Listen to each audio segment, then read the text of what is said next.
Boa noite a todos, sejam todos muito bem-vindos ao nosso webinar de hoje. O evento de hoje está sendo organizado pela Faculdade FIPECAF, em específico pelas coordenações da pós-graduação em Gestão de Custos e Negócios e da pós-graduação em Contabilidade Aplicada ao Setor Público. Assim, aproveito para cumprimentar a Raquel Fraga, coordenadora da pós em Gestão de Custos e Negócios. Boa noite, Raquel. Boa noite a todos, boa noite a todas, sejam muito bem-vindos.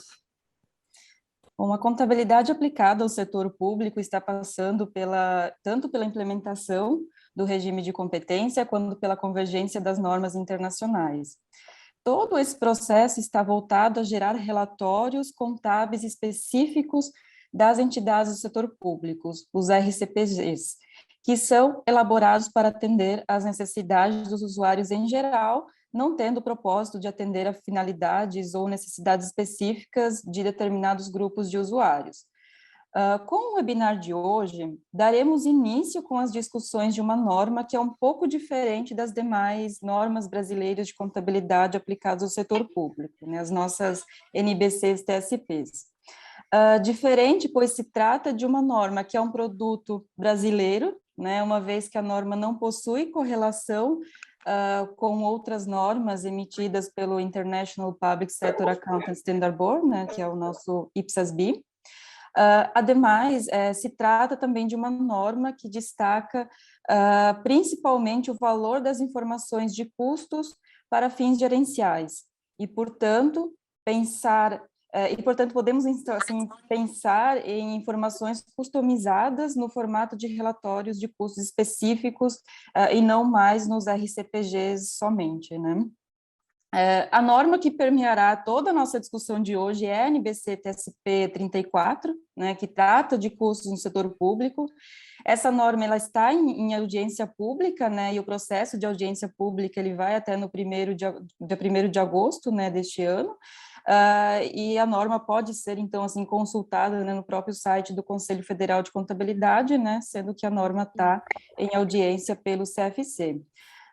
No webinar de hoje, abordaremos as informações de custos e decisões no setor público e algumas experiências do governo federal, né, que o Juliano compartilhará conosco nessa noite de hoje. No dia 29 de julho, que é na próxima semana, né, na semana que vem, teremos outro webinar também sobre o assunto de custos no setor público. Nesse dia, o evento será na Sala FIPECAF, no Congresso USP, né, então que se inicia na próxima semana. E na ocasião, nós teremos a oportunidade de discutir um pouco mais, né, e até com maior profundidade, os aspectos que são específicos da minuta que trata, né, da NBC TSP 34. Tá bom? Então, sejam todos muito bem-vindos aqui ao nosso webinar de hoje. E, então, para a gente dar sequência, essa noite eu convido a professora Patrícia Siqueira Varela, que é palestrante na pós-graduação em Contabilidade Aplicada ao Setor Público, aqui da Faculdade FIPECAF, professora da Faculdade de Economia, Administração e Contabilidade Atuária da Universidade de São Paulo. Boa noite, professora Patrícia. Boa noite, Raquel. Boa noite, Maiara. Muitíssimo obrigada pelo convite. É uma honra estar aqui com vocês, com o professor Wellington, que foi e continua sendo meu mestre.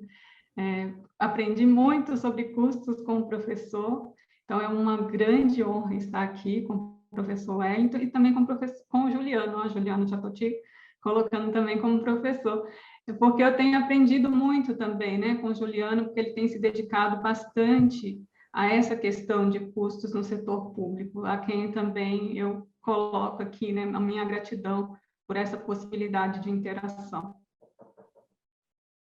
Obrigada, professora Patrícia. Presente também, então, o professor Wellington Rocha, que é docente na pós-graduação em Gestão de Custos e Negócios, também aqui na Faculdade FIPECAF, e professor na Faculdade de Economia e Administração e Contabilidade Atuária da Universidade de São Paulo. Boa noite, professor Wellington. Boa noite, Raquel. Boa noite, senhoras e senhores, Maiara, professora Patrícia, todos e todas que nos assistem. No momento em que cumprimento todos vocês, aproveito para reiterar e manifestar a minha alegria, o privilégio que é poder ter a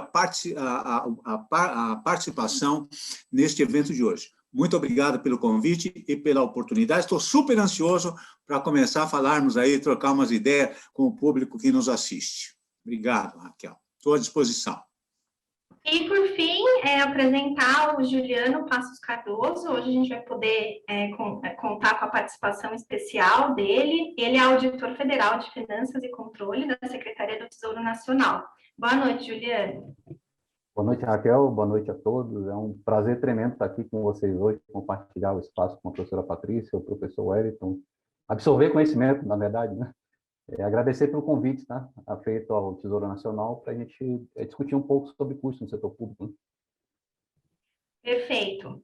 É importante destacar a todos que esses nossos 3 convidados de hoje participaram do processo de elaboração da minuta NBC-TSP 34, custos no setor público. Eu que agradeço demais por terem aceito o nosso convite e estamos realmente muito ansiosos para ouvi-los. Eu acredito que o nosso público de hoje deve estar composto prioritariamente por profissionais que atuam no setor público, especificamente talvez nas entidades do setor público para os quais a adoção das normas é obrigatória, mas esse tema é um tema de interesse público, ou pelo menos deveria ser. Eu vejo que tem, vi pelo menos na lista de inscritos, tem pessoas do setor privado também. Então, talvez para aqueles que não estejam tão familiarizados com o assunto ainda, e considerando que a gente vai ter uma segunda oportunidade para falar dos aspectos mais técnicos da norma, eu peço então, professora Patrícia, poderia nos dar um panorama geral sobre o processo de convergência, as IPSAs, e especificamente também sobre a norma de custos no setor público? Claro, Raquel. Na verdade, eu fiquei tão entusiasmada, assim, e emocionada que eu esqueci de cumprimentar o público, né? Então, eu cumprimento a todos vocês que estão participando. Vejo aqui vários colegas que estão aqui, e não tem só atuantes do setor público, não, já vi aqui também. Bom, inicialmente, eu acho que é importante a gente relembrar um pouquinho do processo, né? A adoção do regime de competência no setor público começou em 2008. Então, em 2008, nós começamos a transição do regime de caixa para o regime de competência. E naquela época, né, naquele ano, foram emitidas 10 normas de contabilidade aplicadas ao setor público, tratando de diversos aspectos, né, de ativos, de passivos, consolidação, controle interno, e me pareceu bastante natural que, em 2011, a gente tivesse a emissão de uma norma de custos. Por quê? Porque quando a gente pensa em custos, a gente relaciona com o regime de competência. Então, se já estávamos em um processo de discussão, mas não só de discussão, de normatização, e já tendo algumas experiências com a implantação do regime de competência, era esperado, então, também que a gente começasse a discutir mais profundamente sobre as normas de custos, né? Bom, então, este conjunto de normas, apesar de fazer a transição para o regime de competência, e a norma de custos já falar do princípio de competência, né? Então, ele não falava exatamente regime, mas falava do princípio, ou seja, as informações de custos teriam que obedecer os princípios contábeis, em particular também o princípio de competência. Essas normas elas não eram convergidas às IPSAs. Então, a partir de 2016, é que nós começamos a ter a convergência às normas internacionais de contabilidade, as conhecidas IPSAs. A primeira foi a NBC-TSP Estrutura Conceitual, e nós tivemos, junto com a NBC-TSP, mais 5 normas, né? A gente trabalha no GA, né? Eu sou membro do GA, vinculado ao Conselho Federal de Contabilidade. Nós trabalhamos com pacotes de normas, né? Então, normalmente são de 5 em 5 que nós trabalhamos, né? Às vezes um pouco menos, às vezes um pouco mais, mas normalmente é este o número.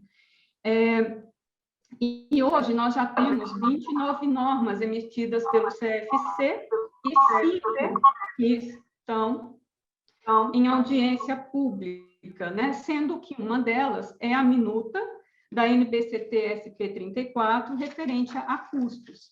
E como a Maiara já destacou, não existe uma norma equivalente no IPSASB, né? Então, assim, dentro do arcabouço normativo do IPSASB, não existe uma norma de custos.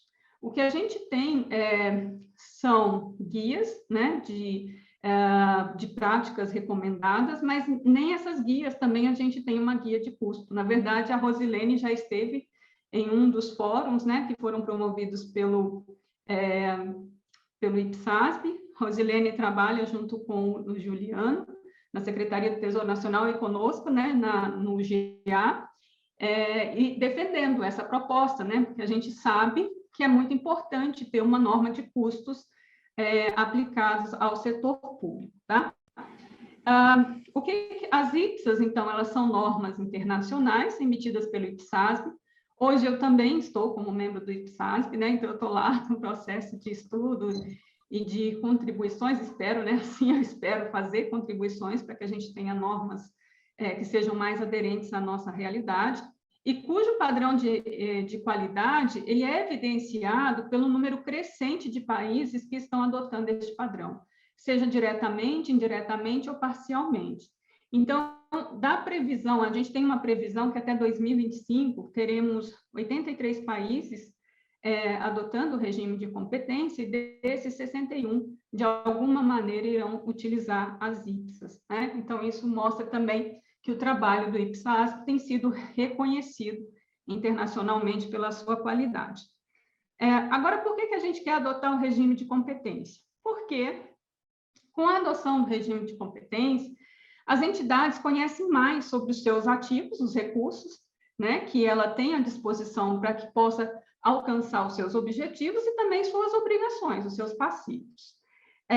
Então, com isso, a entidade ela pode ter decisões mais acertadas, né, quanto à sustentabilidade de suas ações no longo prazo. O que mais a gente quer, né, é que a entidade ela consiga continuar a cumprir com a sua missão, com o seu objetivo, né?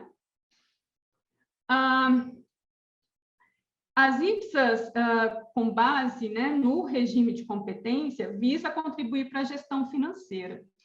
E aí, assim, quando a gente pensa na gestão financeira, nós não estamos pensando só na capacidade de pagamento, né? Se a entidade pública está mais ou menos endividada, se um município ou estado vai conseguir pagar seus fornecedores, os seus credores, não é só essa preocupação. Mas existe uma preocupação muito grande também com a capacidade operacional, ou seja, a capacidade de continuar prestando serviço, ou capacidade de responder mais rapidamente a mudanças, né, de demandas, que é o que a gente teve agora muito claramente durante a pandemia, que algumas entidades conseguiram responder muito rapidamente e outras não. Por quê? Provavelmente porque essas entidades têm mais recursos, e recursos que muitas vezes não estão reconhecidos nos balanços, né? Por quê? Porque o regime de caixa não permite capturar essas informações. Também permite avaliar os custos dos serviços, né, dos bens e dos serviços prestados. E algo que me chama muita atenção desde lá o mestrado, que eu falo assim, mas como é que a gente consegue relacionar informação financeira e não financeira se a gente não tem custos no setor público? Então, isso também propicia uma melhor avaliação das políticas públicas, né? Ou seja, de como que os recursos financeiros estão sendo alocados para o alcance dos objetivos das entidades públicas. Aí a gente fala assim, mas regime de competência, o orçamento não é por competência, né? A gente sabe, o orçamento no Brasil não é por competência. Receita, caixa e a despesa também é caixa, tá? Porque, na verdade, é o seguinte, eu estou olhando para a despesa, apesar de estar falando que é o empenho, mas o empenho significa que, num curto espaço de tempo, vai ter um desembolso de caixa. Então, a gente está falando muito de uma lógica de caixa, lógica orçamentária é lógica de caixa, tá? Então, como que isso pode ajudar, por exemplo, na gestão do orçamento? Mostrando onde que o recurso tem que ser alocado, né? Ou seja, ajuda a avaliar onde que realmente os recursos orçamentários devem ser alocados.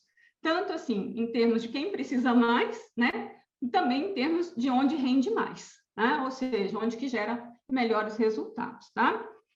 O IPSASB, ele tem novas normas em elaboração, né? E essas normas, cada vez mais, elas estão olhando para aspectos específicos do setor público. Então, essas normas que nós já temos no IPSASB são 37 normas com base no regime de competência, mas tem mais normas vindo aí, tá? E essas normas são mais específicas do setor público. E a gente fica pensando assim, mas por que tantas normas, né? E como que isso é importante para custos? Porque com essas normas eu consigo saber o custo de construção, o custo de aquisição do imobilizado, por exemplo. Eu consigo saber quanto custa a liquidação de um passivo, por exemplo, quando eu tenho que restaurar um terreno por causa da exploração de recursos naturais, por exemplo, né? Eu tenho também a possibilidade de avaliar ou de saber o custo dos elementos de custo. Então, qual é o custo de manutenção predial? Qual é o custo de pessoal?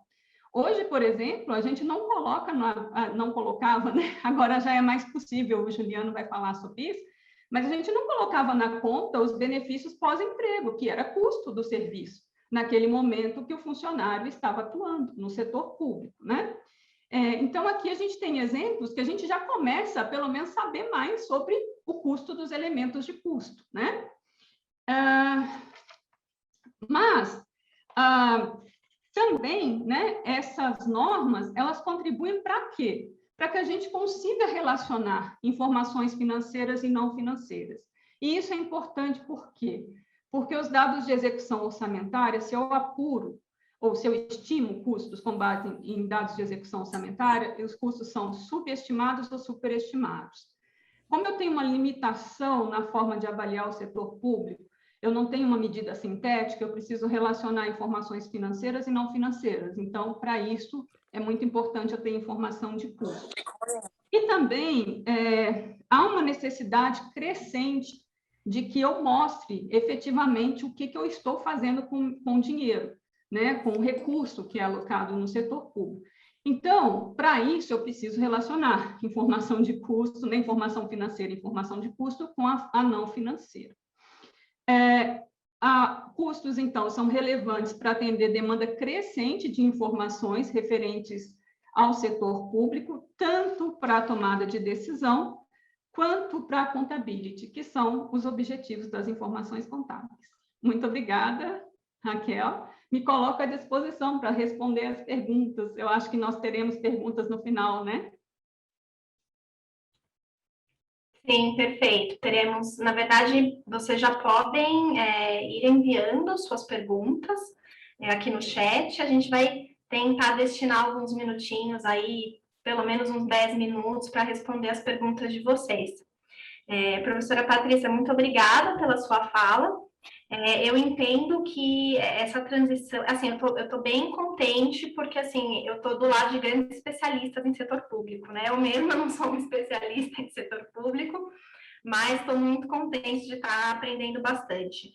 Me parece que essa transição para o regime de competência, ela quase que naturalmente leva a uma necessidade da atualização da norma de custos, mas principalmente leva a torna extremamente necessário aumentar o foco da própria utilização e da aplicação da contabilidade de custos no setor público. Então, com base nisso, professor Wellington, e também com toda a sua experiência, eu peço que o senhor comente um pouco sobre o valor da informação de custos para fins gerenciais, e não só da informação, mensuração de custos, mas de que forma também a gestão de custos pode ajudar nos processos de tomada de decisão no contexto do setor público.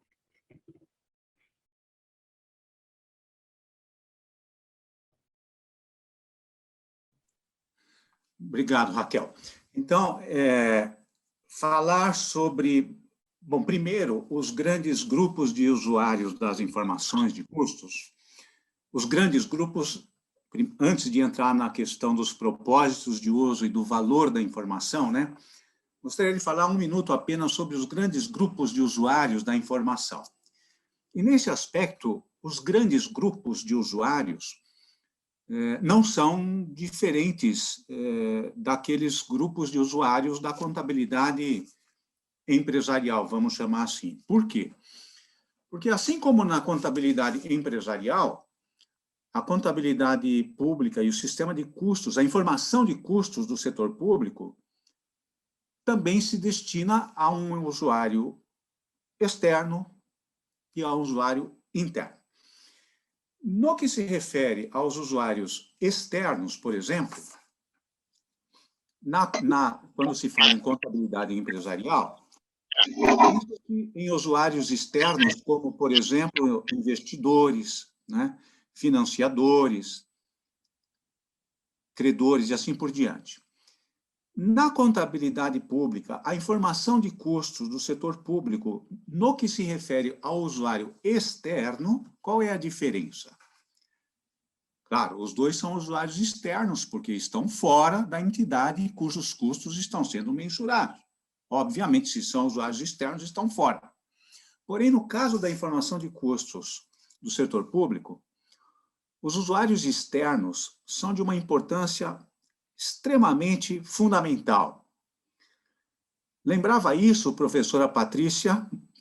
Quem lembrava disso muito recentemente, na semana passada, era o professor Nelson Machado, quando nos lembrava, e eu queria compartilhar com todos os que nos assistem, no sentido de que o Nelson nos lembrava que o grande usuário externo da informação de custo do setor público é o cidadão.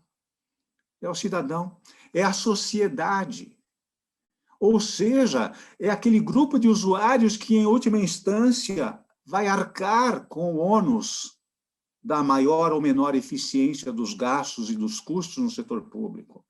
Poderia colocar assim, professora Patrícia, Juliano e demais, poderia dizer assim, Sua Excelência, o cidadão, né? Digamos assim, Patrícia. Sua Excelência, o cidadão, é o principal usuário da informação, se olhar para o mundo externo, né? Ou seja, é a sociedade como um todo que é quem paga, quem financia tudo que nós estamos falando, tudo, sob a forma de tributos, sejam impostos, sejam taxas, sejam contribuições.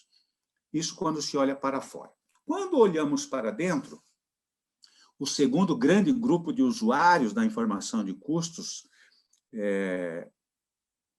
também não é muito diferente entre o setor privado e o setor público. Aqui estamos falando, no âmbito interno, da utilidade das informações de custos, primeiro, para fins de planejamento, controle e avaliação de desempenho, para que se possa conhecer melhor o que está acontecendo, um pouquinho do que aconteceu também. Eu tenho muito receio, fico com medo danado quando eu falo de olhar um pouco a informação do custo que aconteceu, olhar muito para trás, né? Mas olhar um pouquinho para trás, olhar para o presente, mas principalmente olhar para frente.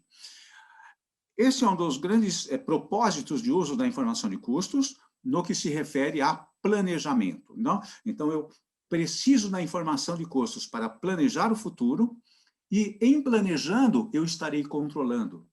Como todos sabemos, não existe controle sem planejamento. Eu não controlo aquilo que eu não planejo. Então, a informação de custo no setor público, do ponto de vista do usuário interno, é planejar e controlar, e, quem sabe, também avaliar desempenhos. Não é? Então, eu tenho aqui usuário interno, usuários internos, planejamento, utilidade da informação de custos para usuários internos, planejamento, controle e avaliação de desempenho. E tem uma outra vertente aqui, também do ponto de vista dos usuários internos, que é a tomada de decisão. Tomada de decisão, por exemplo, com relação a continuar ou descontinuar um processo, uma atividade. Eu fico muito feliz, Juliano, quando ouço o Juliano e a sua equipe falar em entender melhor os custos no contexto da cadeia de valor do setor público, né? Então, quando eu olho para tudo isso, é uma utilidade, é um propósito de uso extremamente importante do ponto de vista dos usuários internos da informação. E, extremamente importante também, sob esta ótica, é usar as informações de custos para melhor avaliar as políticas públicas. As políticas públicas. E, nesse contexto das políticas públicas, avaliar o desempenho dos programas. O desempenho dos programas no âmbito das políticas públicas, avaliar o desempenho dos programas em termos de eficiência, Claro, porque estamos falando em custos, né? Então, a eficiência no uso dos recursos, e aí entram, claro, os recursos humanos, que são os principais, a força de trabalho, os talentos humanos da administração pública, por um lado, mas temos também materiais, etc., não é? Para medir a eficiência na realização dos programas. Bom, todos nós sabemos, né, que a eficiência é muito importante, mas tem uma segunda coisa importante, que é a eficácia, que é o gestor público fazer aquilo que lhe compete, fazer aquilo que se espera dele, não é? E num terceiro nível, eu diria, talvez, quem sabe, o mais importante de todos, né? Vindo nessa sequência, nessa ascendência, não é? Eficiência no uso dos recursos, eficácia no atingimento, no alcance dos objetivos, e o principal de tudo, dos programas e políticas públicas. Professora Patrícia, desculpa, até estou falando aqui, Patrícia, coisas que a professora Patrícia é doutora, saber o quê? O mais importante de tudo, a efetividade das políticas públicas. Porque de nada adiantaria ser eficiente, não é? No uso dos recursos, de pessoas, de materiais, de termos, se não houver, primeiro, a eficácia, ou seja, o gestor público fazer aquilo que se espera que ele faça, mas, mais importante ainda, a efetividade dos programas para a população, para a sociedade. Isso é.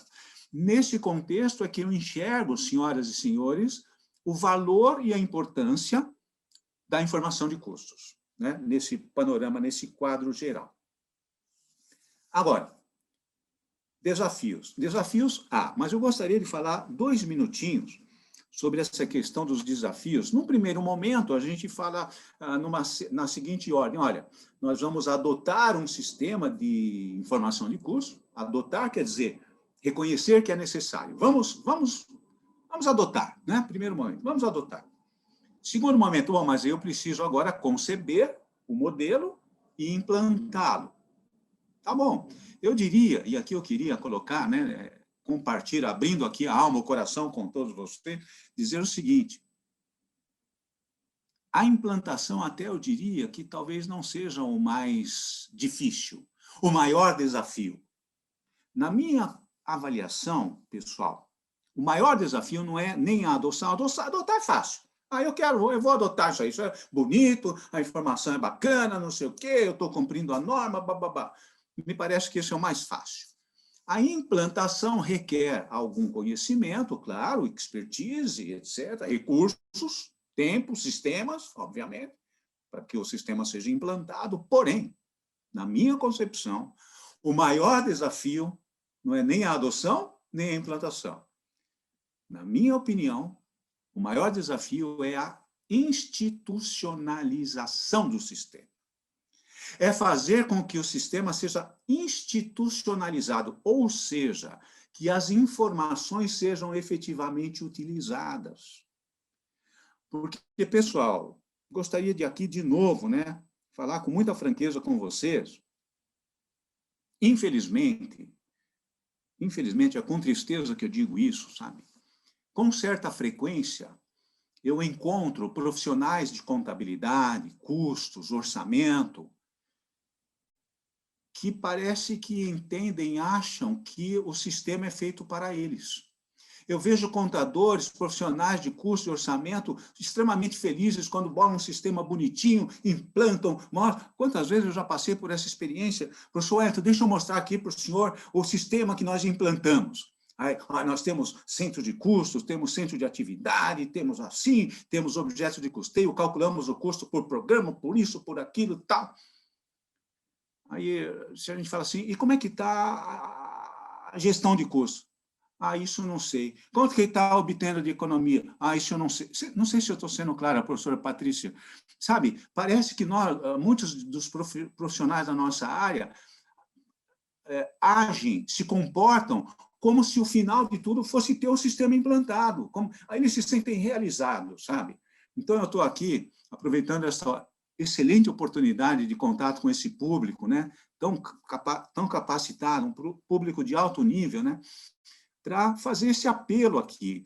Vamos entender que o sistema de custos ele não é feito para nós, ele é feito por nós, para ser usado por pessoas que vão tomar decisões, avaliar os desempenhos, fazer os planejamentos. Claro que nós também deveríamos ser partícipes desse processo, mas muitos profissionais não enxergam isso. Então, onde eu quero chegar é o seguinte, pessoal, dizer que o maior desafio é fazer com que as informações sejam efetivamente utilizadas pelo destinatário da informação e que este uso por eles, né, pelos tomadores de decisão, pelos planejadores, que esse uso da informação de custos vire um hábito, vire uma rotina, que eles vejam importância nisso. Olha, deixa eu ver aquela informação, deixa eu acessar aquela informação, deixa eu ver como é que está isso, como é que está aquilo, sabe? Ou seja, que todos os usuários, que toda aquela comunidade sinta a necessidade e a importância de utilizar aquelas informações.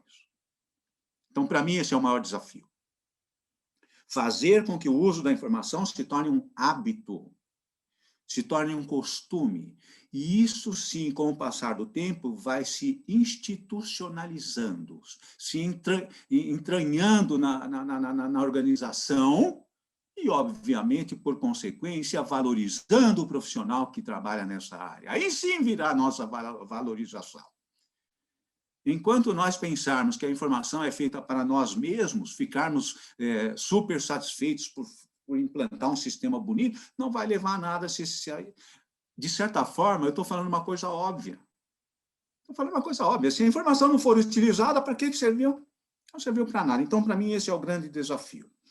E, nesse contexto, é que eu faço aqui a entrada no terceiro tópico das minhas anotações, que é o papel do profissional de contabilidade nesse contexto, que é garantir o que eu, de uma forma um pouco brincalhona, sabe, professora Patrícia, de uma forma meio brincalhona, eu falo assim, cabe ao profissional de contabilidade, nesse contexto, garantir que a Santíssima Trindade se complete.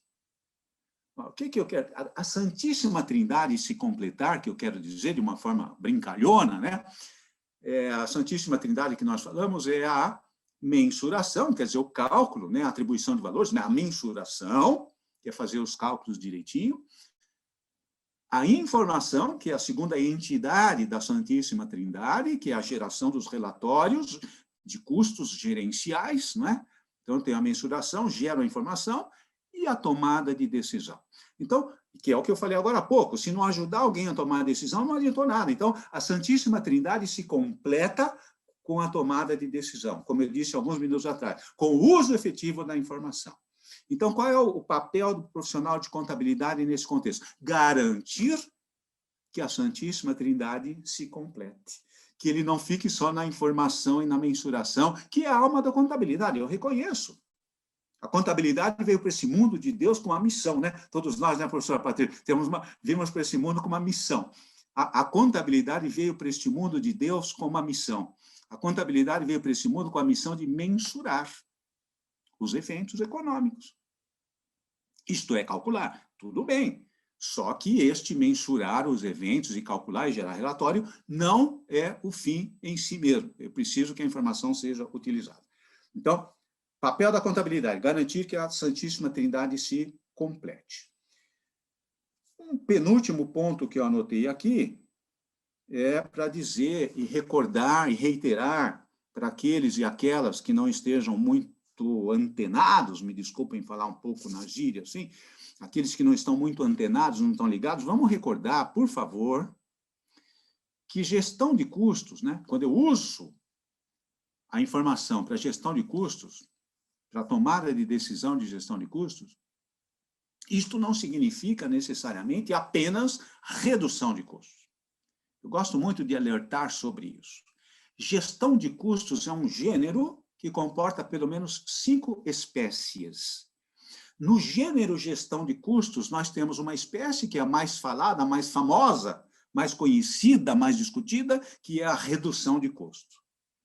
Porém, ela não é a única forma de gerenciar custo, porque muito mais importante do que reduzir custo é evitar custos.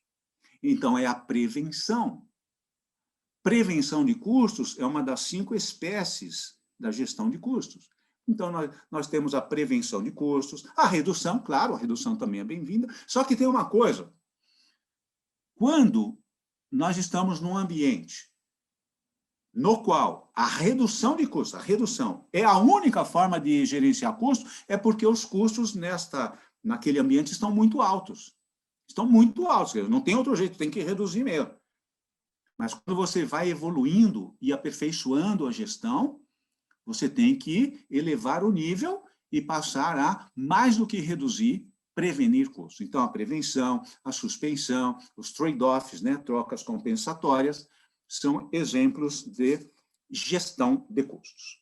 Bem, eu já estou aqui no meu limite do tempo, infelizmente, porque quando eu começo a falar desse tema, Maiara, eu não pararia mais, tá, Maiara? Mas aí, não perco, no dia 29 de julho, vai ter mais um pouco, né, Maiara, né, Raquel? Dia 29 de julho, nós estaremos juntos novamente no contexto do Congresso USP. Então, eu gostaria de encerrar aqui apenas dizendo o seguinte, para fechar e para terminar a minha intervenção, dizendo que o grande valor da informação de custos no espectro dos seus propósitos de uso em última instância, eu já falei isso, eu só gostaria de encerrar minha fala reiterando e repetindo o que eu falei no início. O maior beneficiado com isto tem que ser o cidadão, tem que ser a sociedade. Então, eu encerro com as mesmas palavras que eu iniciei. Muito obrigado pela oportunidade. Nos veremos em julho. Obrigado, Maiara. Devolvo a palavra aí para vocês. Muitíssimo obrigada, professor Wellington, pelas muito sábias palavras, né? Então, a gente pode entender aqui, né, que toda essa geração de custos, né, no setor público pode ser entendido, né, como um instrumento de governança pública, né?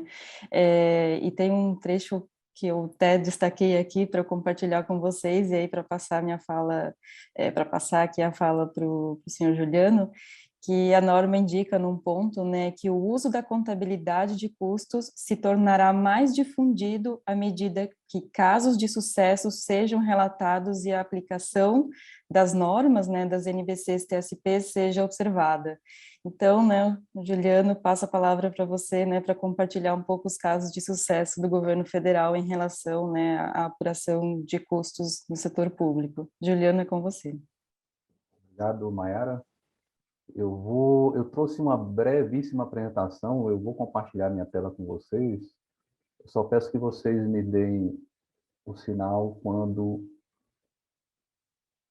ela estiver disponível. Estamos visualizando isso, Tá. tudo certo. Ok, vamos lá então. Para falar de custos, né, no sentido da experiência do governo federal, eu acho importante contextualizar vocês sobre o papel do Tesouro Nacional, né, e dos demais entes nesse contexto, né? Então, eu destaco aqui as portarias 157 e 716 de 2011, né, porque foi por meio delas que se estabeleceu o sistema de custos do governo federal, né? Então, na portaria 157 de 2011, o que é que nós temos lá, né? Ela estabelece que o Tesouro Nacional ele é o órgão central de custos do governo federal, né? Então, o Tesouro ele é composto por 6 secretarias, né? 5, 6 secretarias, dentre elas a SUCOM, a Subsecretaria de Contabilidade Pública, que se divide em 3 grandes coordenações, né? A Coordenação Geral de Contabilidade da Federação, a Coordenação de Contabilidade Geral da União e a Coordenação de Informação de Custos, né?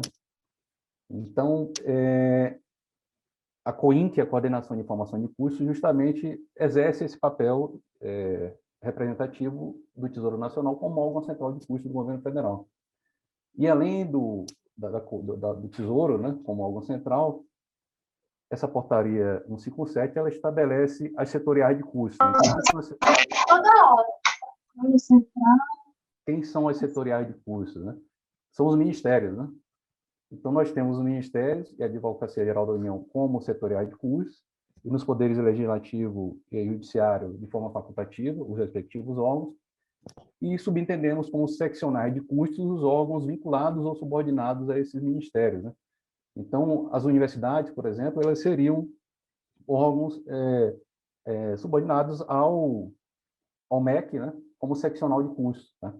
Então, quando a gente fala ali em sistema de custos do governo federal e sistema de informações de custos, o SIC, né, o sistema de custos do governo federal ele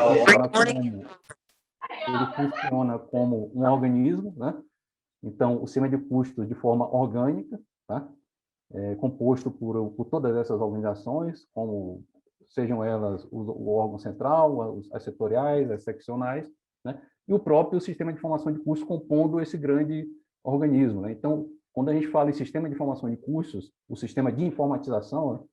A gente está falando daquele sistema que produz, que gera a informação, né? Que faz a mensuração, a geração da informação, enfim. Então, existe essa distinção entre sistema de custos e sistema de informação de custos, né? Isso é importante destacar nesse sentido no âmbito do governo federal. E aí, eu trouxe aqui alguns aspectos que eu vou compartilhar com vocês sobre o estudo 12 do IFAC, né? Que trata, traduzindo, ele diz respeito às perspectivas da contabilidade de custos para o governo, né? Então, em seu capítulo 2, o estudo 12, ao tratar do uso da contabilidade de custos, ele traz um tópico interessante que ele discrimina como implantação progressiva da contabilidade de custos, né?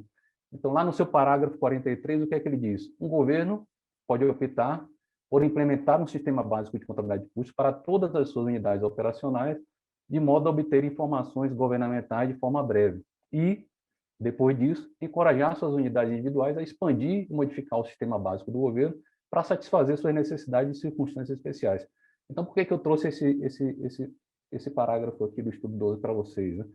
Então, aquele sistema de informação de custos que eu citei há pouco, né? Eles funcionam exatamente como esse grande sistema básico de contabilidade de custos. Ele faz uso dos principais sistemas estruturantes do governo federal para extrair dados e colocar esses dados à disposição dessas setoriais e seccionais para que elas tratem esses dados, né? E convertam esses dados em informação de custos para os seus contextos particulares, né? Então, aquela parte em vermelho, quando ele diz, e depois disso, encorajar suas unidades individuais, é justamente isso, né?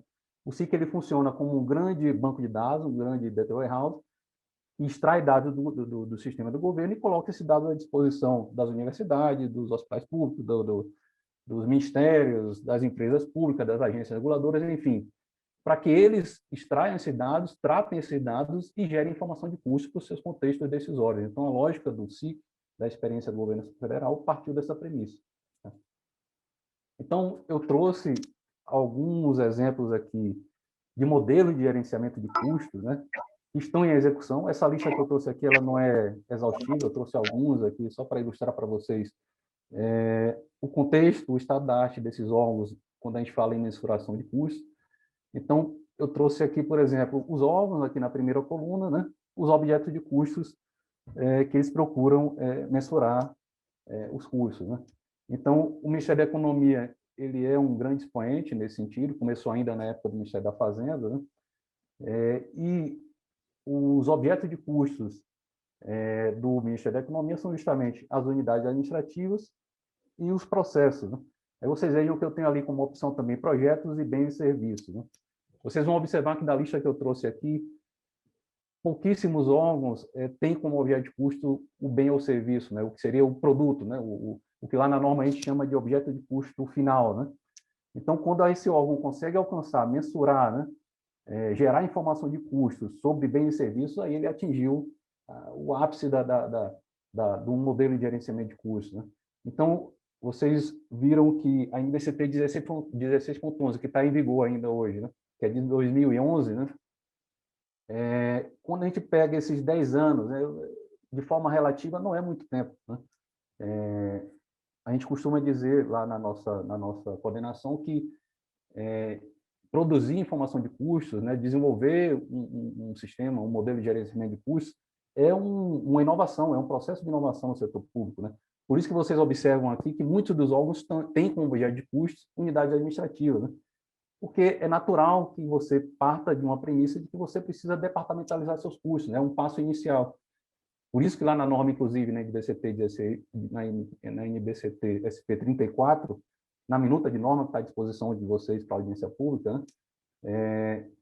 A gente dá grande destaque ao centro de responsabilidade, né? Porque eles funcionam como esse atributo de departamentalização, né? Dos custos, né? Então, isso está até coerente com o estado que a gente observa hoje dos órgãos que se dispõem a mensurar custos. Então, primeiro você departamentaliza, né? Você primeiro associa os elementos de custos, os insumos, né, os recursos econômicos, aos departamentos, às unidades, né? Aí as entidades que conseguem avançar além disso dão um passo adiante, a gente tem observado isso no sentido de processo. Então, o professor Wellington até citou o papel, a relevância da cadeia de valor nesse sentido, né, porque justamente você mapeia processos, né, e uma vez mapeando o processo, você consegue associar esses insumos a processo, a atividade, né, se você conseguir alcançar essa granularidade. O professor, inclusive, destacava, quando ele falava em Trindade, né, a Santa Trindade, eu olhava aqui para a estante e estava observando o livro do professor Leone, a obra chamada Os 12 Mandamentos da Gestão de Custos, né? Então, lá ele fala, ele dá a devida relevância ao papel do mapeamento de processo, ao papel da cadeia de valor. E ele diz, né, olha, a cadeia de valor, ela é um fato na gestão de custos. Nós não podemos deixá-la de lado, né? Então, isso fica óbvio quando a gente observa aqui, olha, eu estou primeiro departamentalizando meus custos, né? Eu não consigo, de forma mágica, fazer com que eu associe insumos a bens e serviços, aquele objeto de custo final, né? Então, é natural que eu passe por objetos de custo intermediários. Por isso, a gente também deu destaque a isso na norma, segregou objetos de custo intermediários e finais, né? Intermediários seriam justamente esses, né? Unidades administrativas, processos, né? Você fazer esse meio de campo para chegar no bem ou serviço, nesse objeto de custo final. E é isso que a gente observa nessas organizações, né? O Ministério da Economia deu esse passo das unidades administrativas, avançou para processos, eles têm custo por macroprocesso também. O Ministério da Justiça tem avançado nesse sentido. O MCTI também já deu o passo inicial para a unidade administrativa, está caminhando para processo também, em breve. O Comando da Aeronáutica, que nós costumamos dizer que é um grande expoente, trabalha com gestão de custos, com mensuração de custos há décadas já, antes até do CIC. Então, eles já também avançaram para unidades administrativas de processo. A Marinha, o Exército estão nesse passo de unidades administrativas. Avançando, o Ministério Público Militar também mensura custo por unidades. Observem que ele já tem custos por bem e serviço, tá? Então, eles têm lá o custo do ato jurisdicional, tá? O ato praticado, né? Então, os processos que eles executam por meio de atos praticados, atos jurisdicionais, já são mensurados lá no Ministério Público Militar. Eu diria que é um grande expoente também, junto do Comando da Aeronáutica, né? A AGU tem um custo por unidades administrativas porque ela entende, dada a sua grande capilaridade, ela precisa mensurar custos de departamentos, eles têm custos prediais bem representativos, então eles têm bem relevância nesse custo por unidades. A Anvisa deu esse passo por custos por unidades também, assim como outras agências reguladoras. A Empresa Brasil de Comunicação, EBC, é um expoente também, tem custo por departamento, custo por projetos, inclusive, custo por bens e serviços também, já conseguiram avançar nesse sentido. O IBGE é muito capilar também, eles também têm essa importância veem a importância de mensurar custos de departamentos, custos de unidades administrativas. A Codevasf identificou a importância de mensurar custos de projetos, né? Então, o custo de transposição dos rios, então eles têm desses projetos que avançam nesse sentido, eles têm essa necessidade de mensurar custos de projetos. Então, observem que nesse relato de cerca de 12 experiências que eu trouxe aqui, a gente observa isso. A maioria delas iniciam na departamentalização dos custos, identificam a necessidade de mensurar custos por unidades administrativas, por esse objeto de custo intermediário, tido como relevante, para avançar para processos, projeto, quando for o caso, e para aquele custo do objeto de custo final, que é o bem ou serviço, assim como a gente fez questão de dispor na norma. Então, esse é o estado da arte que a gente vê hoje, né? Objeto de custos intermediários como premissas, né? Como basilares, principalmente departamentos, né? A relevância da cadeia de valor por meio do mapeamento de processos, alguns já conseguem avançar nesse sentido. Projetos, onde for interessante, né? Você acumular custo dos projetos, e avançar para o objeto de custo final, né, que são os bens e serviços. Lá na norma a gente deixa isso bem destacado e convergindo com o que o professor Wellington acabou de dizer, olha, é o cidadão que se beneficia no frigir dos ovos do consumo do recurso, né? Então, na medida em que a gente consegue avançar, né, de forma gradual, né, gradativa, para ter o custo do bem ou serviço do recurso sendo aplicado, né, e traduzindo-se em objeto de custo final por meio de bem ou serviço, chegando ao cidadão, aí é o nirvana de todo o modelo de gerenciamento de custos, né? Então, é isso que a gente quer fomentar nas entidades, né? Nós, lá do Tesouro, por meio da coordenação de informação de custos, nosso papel justamente é prover suporte metodológico e sistêmico para essas organizações. E a NBC-TSP 34 veio nesse sentido, né, junto ao CFC, para prover esse suporte metodológico, trazer conceitos, abordagem conceitual geral, né, para que a gente consiga fomentar melhor essa caminhada, né, essa grande odisseia que é mensurar custos no setor público, né? Então, avançando, até alinhado ao que os professores citaram há pouco, né, trazendo novamente o estudo 12, né, que foi um grande insumo para a gente do desenvolvimento da minuta de norma que está à disposição de vocês, né? Quando ele, no capítulo 2, fala sobre o uso da contabilidade de custo, ele traz medição de desempenho, né? Isso, como bem colocado pelo professor, olha, aqueles 4 E's, né? Economicidade, eficiência, eficácia e efetividade, né? Então, quando a gente fala em medição de desempenho, esse seria um grande propósito da informação que a gente busca fomentar junto a esses órgãos, né? Por quê? Lá no parágrafo 24, o que é que dispõe o estudo 12? Olha, a medição de desempenho do setor público pode ser vista de forma equivalente com a medição de rentabilidade do setor privado.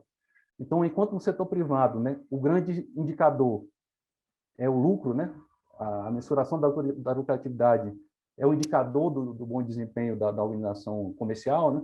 No setor público, o equivalente, conforme disposto pelo estudo 12, é justamente mensurar desempenho, tá? Então, a gente precisa ser mais eficiente, né? A gente precisa ser mais econômico, né? Alcançar a efetividade, o impacto social que esse consumo do recurso traz para o cidadão, enfim. Então, esse é o grande X da questão que a gente busca junto aos modelos de gerenciamento de custos, né? Mensurar desempenho, né? Então, essa é a analogia que a gente faz com o setor privado quando o estudo 12 traz essa importante observação. E ainda sobre o estudo 12, né, quando ele fala sobre a amplitude da contabilidade de custos, né? Ele diz, olha, possíveis causas do aumento do uso da contabilidade de custos. Então, a professora Patrícia estava falando sobre regime de competência, né, sobre a importância do regime de competência para a informação de custos. Então, lá no parágrafo 40, o estudo 12, o que é que ele dispõe? A adoção da contabilidade por competência como base do orçamento e da informação gerencial, aí trazendo os exemplos da Nova Zelândia, Inglaterra e Austrália, né, obviamente impulsionará o uso de sistema de informação de custos, né? Então, nesse sentido, aí eu trouxe aqui uma telinha aqui para provocar vocês, né? Esse aqui é um apanhado do que a gente tem no relatório Foco em Custos. É um produto nosso lá do Tesouro, da nossa coordenação. A primeira versão dele foi publicada em 2019. E nós trazemos, além de uma gama de informações sobre os custos do governo federal, né? Nós trazemos ao final do relatório um ranking, né?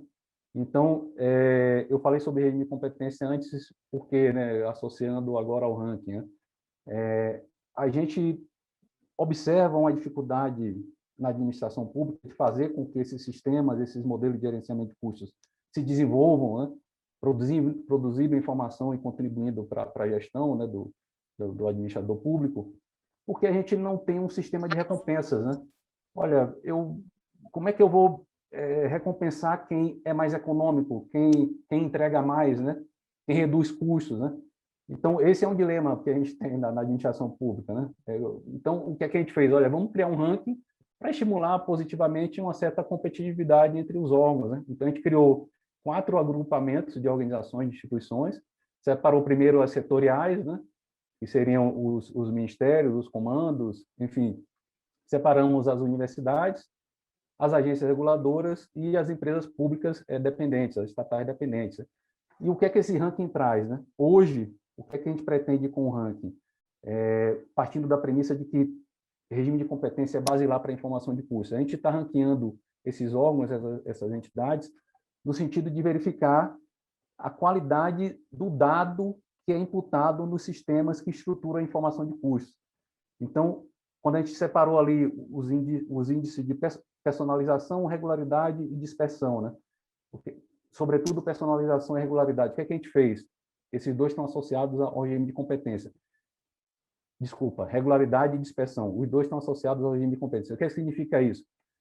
É verificar se, em determinados insumos, já que o serviço público é prestado de forma contínua, né? Se determinados insumos têm um registro de forma contínua, né? e se eles não se dispersam em relação à média, tá?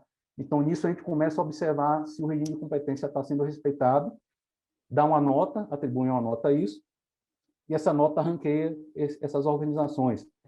Aquela personalização, índice de personalização, o que é que ele diz para a gente? Está passando um avião aqui. O que é que essa personalização ela diz para a gente, né? Ela diz se a gente tem lá no nosso sistema de custos uma ferramenta chamada DataCustos, né, que permite atribuir custos indiretos e diretos por centro de custos, né?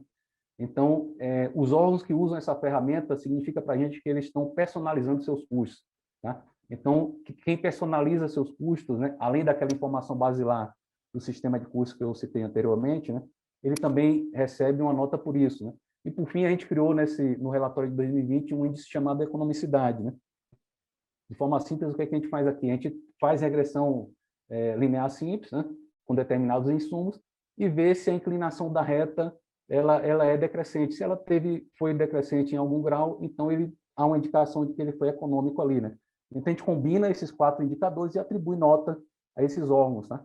Então, o que a gente procura com isso aqui? De novo, fomentar uma competição para que se mensure custos, né? Para que se gere informação de custos e para que se atinja, no futuro próximo, trazendo também um mandamento da obra que eu citei do professor Leone, até alinhado também ao que o professor Wellington disse, salvo engano, é o 2º ou 3º mandamento, o professor diz, olha, crie um dueto harmonioso, alinhado ao que o professor Wellington estava falando agora, né?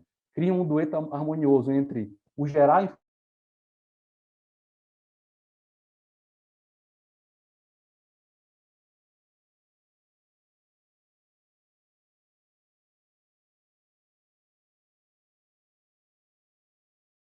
dois elementos, né? Quem gera a informação e quem faz uso da informação, como o professor Wellington bem disse. Não adianta produzir informação sem fazer uso dela, tá? Então, a informação, esse modelo de gerenciamento de custos só vai ser profícuo, né? Só vai ser efetivo se essa informação estiver sendo usada no contexto decisório do gestor público. E, para encerrar, eu trouxe aqui, só para provocar vocês também, essa aqui é uma tela do portal de custos, que é um outro produto da nossa coordenação, está à disposição de qualquer cidadão, inclusive, tá?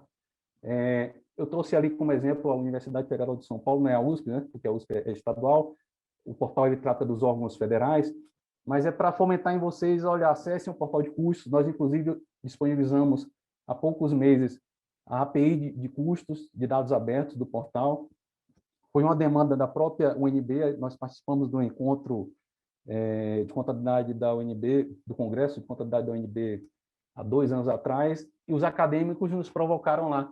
Olha, eu não produzo, não faço pesquisa acadêmica sobre custo porque eu não tenho acesso a dados, tá? Então, o que é que a gente fez? Então, tá, vamos disponibilizar a informação, disponibilizar os dados, né? Então, a API de custos, a API de dados abertos, está à disposição de vocês há cerca de 2 meses, há poucos meses. Já teve mais de 1.000 acessos, eu estava consultando a nossa tecnologia. Então, a gente quer pesquisa também na área, né? Isso também que vai fomentar a gestão de custos no setor público, tá? Então, aqui é uma telinha do portal de serviço da nossa coordenação. O nosso tempo aqui é curto. Nós desenvolvemos um portal onde vocês vão nos contratar, entre aspas, tá? As dúvidas que vocês tiverem, o suporte que vocês precisarem, sejam como acadêmicos, aqui tem um linkzinho para a API de dados abertos, seja como cidadão, tem um link aqui para boletim foco em custo, dúvidas sobre ele, seja como organização pública, então a gente está à disposição de vocês para isso, né? Eu queria encerrar com 2 frasezinhas, uma bem comum para vocês. Se você não pode medir, não pode gerenciar. Vocês já ouviram ela por uma série de autores, eu trouxe aqui o Peter Drucker. Mas aí eu estava lendo um livro de estatística recentemente e o Charles Whelan, que é o autor do livro, ele diz, olha, mas é bom ter muita certeza de que aquilo que está sendo medido é realmente o que você quer gerenciar, né? Então, assim, mensurar custo também tem custo, né? Produzir informação de custo também tem custo. Então, tenha certeza de que o que está sendo medido é o que realmente interessa ao cidadão e ao gestor público, né? Os principais usuários, conforme a gente dispõe lá na norma NBCT 34. Eu extrapolei um pouquinho aqui, obrigado, e a gente fica à disposição para dúvida, né? Se a gente ainda tiver tempo para isso. Né? Obrigado. Muitíssimo obrigada, Juliana. Se os nossos convidados aqui, nossos palestrantes aceitarem, mais uns 10 minutinhos para responder algumas dúvidas aqui que surgiram no chat. Tudo bem? Tá, aqui eu vou perguntar em relação aqui a pergunta da Gabriele, né, porque a adoção do regime de competência pode favorecer a operacionalização de um sistema de informação de custos no setor público?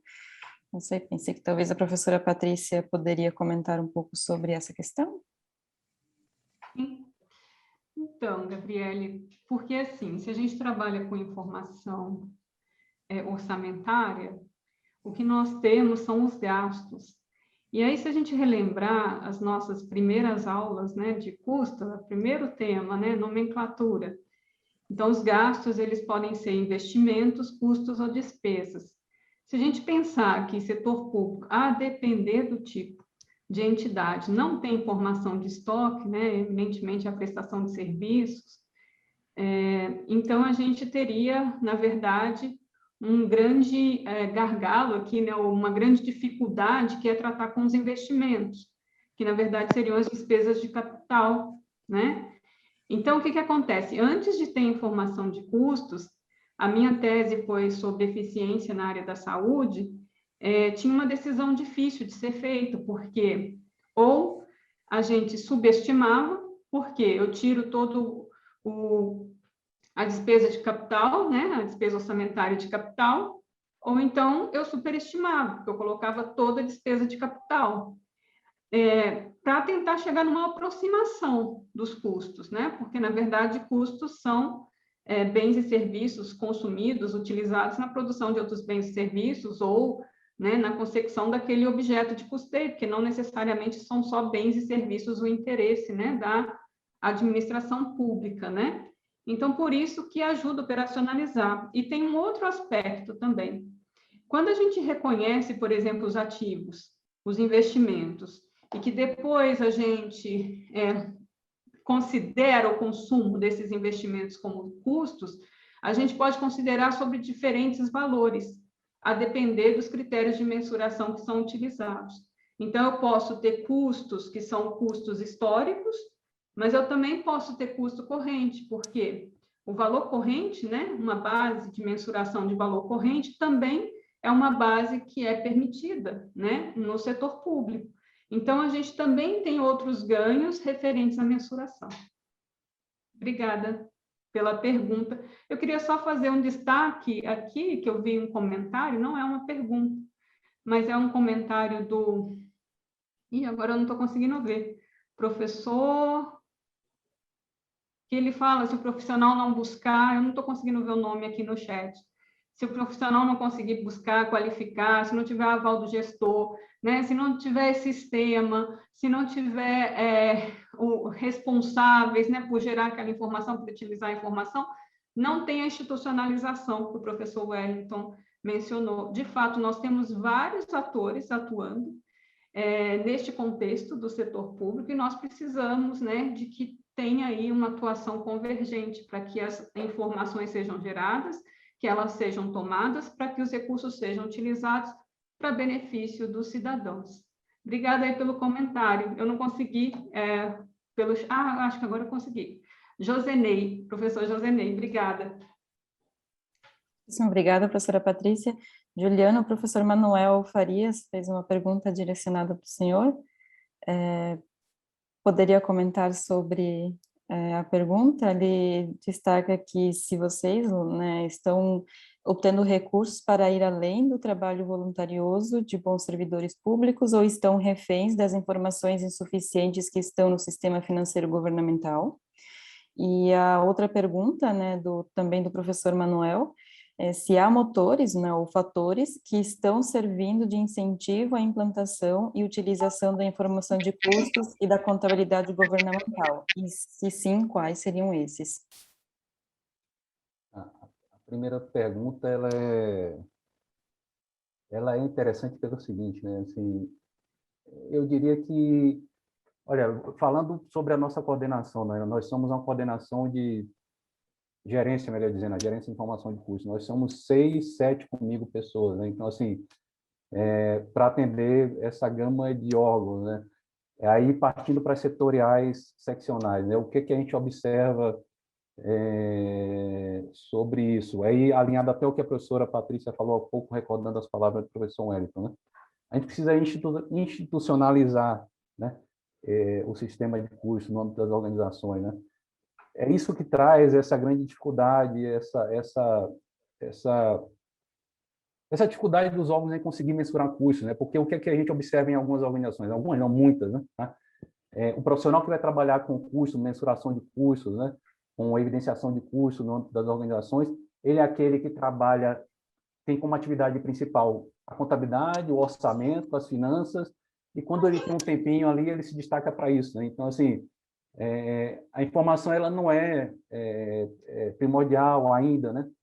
Para a gestão, né? Então, assim, a gente está muito como servidor público no nome das organizações, tratando de burocracia, né? Então, a gente produz informação para atender a burocracia, né? Mas não avança como deveria para a administração gerencial, né? Então, nos modelos burocráticos e gerencial, a gente precisa avançar um pouco mais na administração gerencial, né? Então, a gente precisa disso, institucionalizar o sistema de custos no nome das organizações para conseguir dar espaço adiante, né? Isso significa ter equipe exclusiva para isso, né? Equipe capacitada, isso foi colocado no comentário anteriormente, né? Que a professora Patrícia até respondeu, né? Então, precisa de gente destacada para isso, gente capacitada para isso, para a gente produzir informação que efetivamente vai fazer diferença para o gestor e para a sociedade, né? A outra pergunta, se você puder rememorar, ele fala...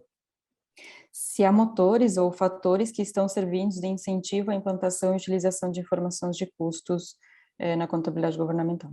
Tá.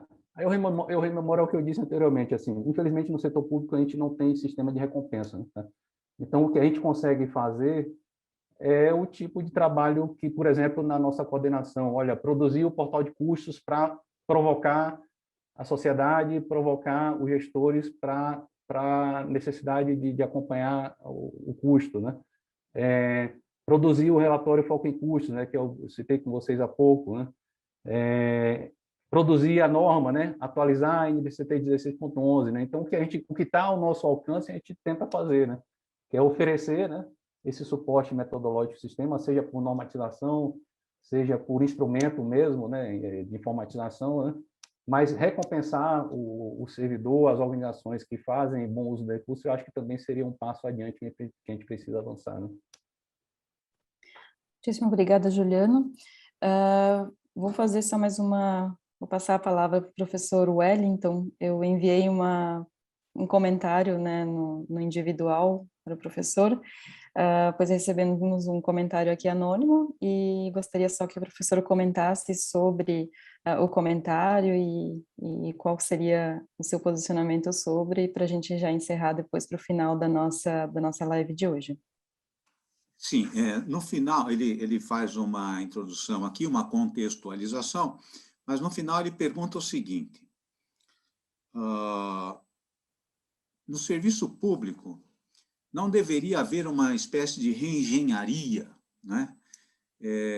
Criando-se um modelo de mapeamento de processos, né? Em cada órgão, em cada departamento, nas esferas municipal, estadual, etc., para identificar processos cheios, né? Inchados, né? Com retrabalho, ineficiência, né? Não deveria ter um negócio desse tipo. Essa, no fim, é a pergunta que ele faz, né? E eu queria responder dizendo o seguinte: o Juliano acabou de citar, agora, 2 minutinhos atrás, o Juliano citou o Peter Drucker, né? Quando ele fala que você precisa medir aquilo que você quer gerenciar. E aí, Juliano, e também essa pessoa que fez a pergunta, eu queria dizer o seguinte: o Peter Drucker também falou uma outra coisa, viu, Juliano? Muito importante, além dessa. Aliás, quantas coisas importantes ele falou, né? Imagina, Peter Drucker, o grande papa, né? Ele falou o seguinte: em qualquer organização, naquela época, né, faz algumas décadas, né? Ele falou o seguinte: qualquer organização, 30%, na média, cerca de 30% das atividades são desnecessárias, portanto, tem custos que não deveriam existir. Então, respondendo a essa pergunta que foi colocada, eu queria dizer, olha, quando você pergunta, será que você não deveria fazer uma reengenharia, uma análise de processo, verificar se tem processos inchados? Sim. Sim, sempre, porque com certeza absoluta nós vamos encontrar custos desnecessários, atividades desnecessárias. Então, a minha resposta é afirmativa, sim. E mais, eu diria, eu acho que nós vamos encontrar atividades desnecessárias, custos desnecessários, e isso não significa necessariamente pessoas desnecessárias. Não, porque eu não sei se lembram, alguns minutos na minha fala, eu disse que uma das espécies do gênero de gestão de custos é o trade-off, são as trocas compensatórias. Então, quando você faz uma análise de processo, você identifica coisas desnecessárias, você libera tempo das pessoas para fazer coisas que são necessárias, para fazer melhor as coisas que são necessárias. Então, é isso, quer dizer, a gestão de custos é justamente identificar, olha, eu estou gastando dinheiro numa coisa, estou tendo custo com uma coisa que não é necessária, que é um desperdício, que é um inchaço do processo, então eu vou deixar de fazer isso e direcionar os esforços para aquelas coisas que realmente são importantes. Então, em resumo, Maiara, a minha resposta é sim, seria muito bem-vindo se o setor... E quando o Juliano e a equipe do Juliano começam a pensar em processos no contexto das cadeias de valor, está indo nessa direção, na minha opinião, né, Juliana? Acho que é isso, é para você, entendendo os processos, poder agir sobre eles, né? Então, quando a gente fala nisso, só para não ficar muito teórico, né? Só para encerrar, Maia, para não ficar muito teórico, o que são esses inchaços? Esses inchaços, a pessoa que fez a pergunta já deu um exemplo, que é o retrabalho. Por que você faz retrabalho? Faz retrabalho porque você faz uma coisa errada. Então, como é que Então, eu preciso gastar mais dinheiro para treinar o pessoal para fazer a coisa certa, e não para fazer errado para ter retrabalho, né? Por exemplo, né? E assim por diante. Além do retrabalho, tem atividade. E no setor público tem um tipo de custo muito complicado, que é o custo de atividades duplicadas. No setor privado também tem, mas eu acho que no setor público tem mais. Atividades em duplicidade. Então, em resumo, é isso. Sim, análise de processo e verificação de processos inchados. Ele usou o termo reengenharia, inclusive, né? Isso tudo é sempre muito bem-vindo. Muitíssimo obrigada, professor Wellington. Pelo nosso tempo, né, não conseguiremos responder todas as perguntas que foram deixadas aqui no chat, mas vamos elaborar as respostas e enviaremos, né, por e-mail aos que perguntaram aqui. Bom, gostaria realmente de agradecer a professora Patrícia, professor Wellington e o Juliano por terem aceitado aqui, terem participado conosco e compartilhado tanto conhecimento, né? Certamente eu aprendi muito e espero que todos os participantes, né, os nossos inscritos e que acompanharam aqui a nossa webinar de hoje também tenham aprendido bastante. Muitíssimo obrigada, Raquel, pela parceria, né, na organização aqui do evento. E agradeço também, né, a todos os que acompanharam aqui a nossa primeira sessão de hoje, né, sobre custos do setor público, e para os que estão inscritos no Congresso USP, os convido para acessar a nossa sessão na próxima semana, que será realizada na Sala FIPECAF, dentro do Congresso USP. E lembrando também que a minuta da NBC-TSP, ela pode ser acessada no site, né, do Conselho Federal de Contabilidade, e que o processo de audiência da norma, né, ele vai até no dia 1º de agosto, então a gente realmente está promovendo este evento de hoje e até o evento da próxima semana, com o intuito, né, de tentar trazer insights, né, para que vocês possam também estar participando nesse processo de elaboração da norma, né. Tem alguém que é professora Patrícia, Wellington, Juliano, alguma colocação final? Senão já vou encerrando aqui a nossa... Eu só gostaria de agradecer a presença de todos, as questões super interessantes, né?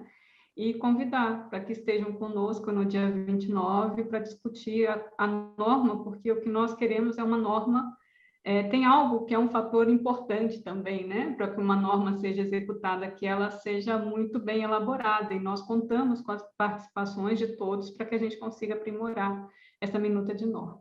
Obrigada.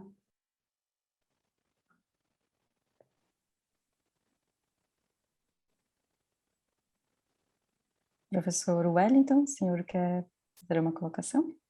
Quero agradecer pela oportunidade, mais uma vez, pela excelente oportunidade de nos fazer refletir e conversar sobre um tema pelo qual a gente é apaixonado, né? A nossa razão de pesquisa. Então, muito grato pela oportunidade e espero vê-los todos e todas no Congresso USP no dia 29. Juliano? Agradecer também, fortalecer o convite, né, para que vocês participem da audiência pública da norma, né? O evento do dia 29, né? É o congresso, tá? Infelizmente o tempo não foi curto, né? Eu vi que tinha diversas perguntas ali no chat. Na medida do possível a gente responde, a gente recebendo por e-mail, e a gente está à disposição lá no Tesouro Nacional. Obrigado. Tá? Bom, então, Raquel, posso encerrar então? Bom, muitíssimo obrigada a todos, então. Fica encerrada nosso webinar de hoje e espero, né, os que estão inscritos já no Congresso na próxima semana. E muitíssimo obrigada, né, pela participação. Um forte abraço a todos.